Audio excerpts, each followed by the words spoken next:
fost odată ca niciodată. De n-ar fi, nu s-ar mai povesti. Era lăsatul secului, când iarna se zbătea să aducă fulgi din adâncul norilor, iar vântul dansa printre crengile goale ale copacilor. Era trecut de ora prânzului, când mătușa Grăchina se porni după o cană de lapte la cumetra sa, Lele Ilenuța. Mergea agale pe hudița care duce spre casa Lele Ilenuța. De după un salcâm posomorât răsărea o casă, albă ca laptele, cu ferestrele încondeiate cu roșu și albastru, curtea îngrădită cu nuiele de alun, hambar de fac și cu un obor în spatele casei. Lele Ilenuță, mă auzi? Lele, ești acasă? Sunt, mătușă, sunt. Ți-am scris un mesaj pe internet, dar nu ai mai răspuns. Ei, Lele, mare năpastă a dat pe capul meu. Atâta mamă de oameni scriu și scriu pe internetul ăsta, dar cât se mai poate? Eu nici nu reușesc să le citesc atâta. Mătușă Grăchină, am văzut că ți-ai făcut profil pe Facebook. Dar păi cum? L-am făcut să pot vorbi cu nepoței din Anglia. Încetișor, dar mă descurc. Mătușică, dar de ce ai scris pe profilul matale că locuiești mai la deal de mine? Da, poi și nu-i drept. Corect, dar pe Facebook sau unde mai ai mata profil, nu trebuie să pui așa informații. De care informații vorbești? Informații personale despre mata. Săptămâna trecută ai postat pe pagina satului nostru Brânzenii Vechi codul matale din buletin. Da, apoi trebuia să transmit datele din buletin la angajații de la poștă pentru un certificat și ca să nu mă duc așa departe... Mătușică, trebuie să înțelegi că pe internet sunt și oameni care au gânduri, intenții mai puțin bune. Sunt și din aceia care pot să folosească datele matale din buletin în scopuri personale. Acestea sunt informații pe care le transmiți doar când te vezi cu omul la față sau dacă le transmiți, atunci nu le publici într-un grup mare de oameni, așa cum ai făcut mata. Ei, Lele, eu sunt de pe la începutul vremurilor. Până unde praștea minții nu ați vârle. De unde să știu toate astea? După ce Lelea Ilenuța îi dădu lapte, mătușica se porni în grabă să iasă din ogradă. Mătușă Grăchină, stai de mă așteaptă. Voiam să te rog să-mi dai un zdrop de sare. Dar știi, Lele, că și la mine s-a terminat sarea. Hai, dă merge la prăvălie. Și se porniră cele două cumetre la prăvălia din centrul satului. Mahalaua care duce spre prăvălie parcă înțepenise îngropată în liniște. Fumul căminelor zăpăcit de bătaia vântului se zvârcolea pe loc. Apoi parcă era sorbit de vetre. Cele două trecură și pe lângă casa lui Nea Ion, care stătea așezat pe prispă și se uita insistent la nucul din grădină. Seară bună, Nea Ion! Să vă fie de bine, încotro! Vrem să murăm niște varză târzie, strânsă de prin Harman, și ne-am pomenit că nu avem sare. Dar, matale, ce faci? Aștept să se lese întunericul, să închid portița și să mă duc în casă. Nu prea am ce face prin casă, cu cine vorbi, noroc de Juan. Cu cine vorbești, mata? Dar apoi deja de 2 săptămâni, în fiecare seară, vorbesc cu un băietan de vreo 25 de ani. Îi avocat de meserie, îmi scrie că psincă am o rudă în Australia. Of, Austria! Și că mi-a lăsat moștenire vreo $100.000 și îmi cere datele de la cardul meu de la bancă, acela de la pensie, că altul nu am, și cifrele din buletin. Vrea să-mi transmită banii, dar nici de cum nu am învățat cum să trimit fotografii în discuția cea pe Facebook. Poate mă ajuți, Lele Ilenuță. Of, Nea Ion, dar naiv mai ești, mata? Asta e o schemă veche de a fura banii de pe cardul oamenilor. Dar păi el nu vrea să fure.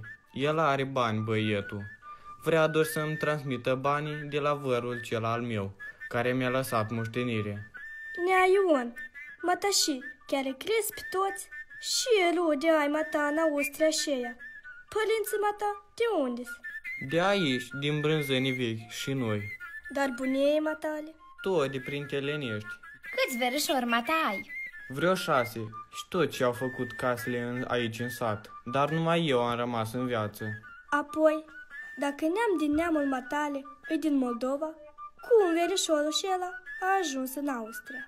Apă m-am gândit și eu, că știu la față pe toți verișorii și nu numai. Dar mai știi, cui îi strică niște bani în plus? Naiun, trebuie să ai grijă. Băietanul acela vrea să te amagească. Anume așa mulți oameni au rămas fără bani. Unii șarlatani cer datele de pe cardul bancar, alții cer să le transmiți bani pe cardul lor. Spun că le trebuiesc bani pentru documente ca să facă transferul de moștenire. Apoi, după ce faci transferul, ia de unde nu-s. Dispar tot cu bani. Asta se numește phishing. Lele Elenuță, mătușă Grechina, dar eu nu știam de asta. Să fi știut, vă trimis Dumnezeu pe hudița asta, să fiți sănătoase. Câtă lume rea pe pământul ăsta. Lele Elenuță, hai și cumpărați drobul cela de sare, că s-a lăsat întunericul și nu mai reușim cu toate treburile prin casă. După ce și-au cumpărat de alegurii, cele 2 cumetre s-au pornit spre casă. Știi, Lele Elenuță, dacă tot pricepi în internetul ăsta, vreau să te întreb. În fiecare zi, pe Facebook, Nea Gheorghe, știi tu cela care o ține pe cumătrea Pășica. Dar păi cum să nu o știu? E verișor de-al doilea cu tata. Apoi el, în fiecare zi, nu știu de unde, găsește știri despre vaccinuri, accidente.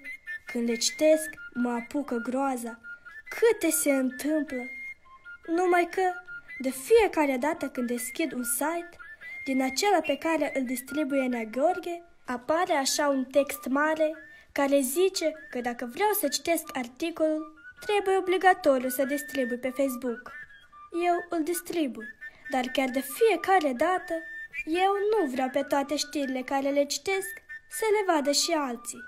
Mătușică, așa site-uri nu pun știri adevărate. Mata te informezi greșit. Așa site-uri se numesc site-uri de tip clickbait, adică când mata faci click și distribui, ei fac bani din asta.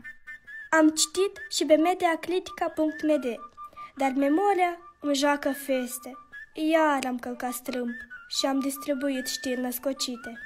Mătușă Grechină, nu te întrista. Am să vin la mata și am să te ajut să le ștergi de pe profilul tău pe toate. Dar să ții minte, site-urile care scriu că poți citi știrile lor numai dacă distribui materialul, de cele mai multe ori sunt site-uri care publică știri false sau manipulatoare. Bine, Lele Elenuță, am să mă strădui să fiu atentă. Mai luminată, Lecuțică. Și am să-ți trimit încă un site tare bun, radar.mediacritica.md. Acolo găsești toate portalurile de știri din Moldova, care publică știri credibile, făcute de jurnaliști independenți. Ei au și aplicație pe telefon, Media Radar. Eu sunt de pe vremea când făcea Plopșorul Pere și Răchita Micșunele. De asta multe încă nu știu, dar vreau să le învăț. Ajungem acasă, scot un borcan de compot, niște dulceață de gutui și stăm la taclale. Întunericul a cuprins satul. Oamenii s-au ascuns în casele lor și se încălzesc la sobe, iar eu m-am suit pe oșa și v-am spus povestea așa.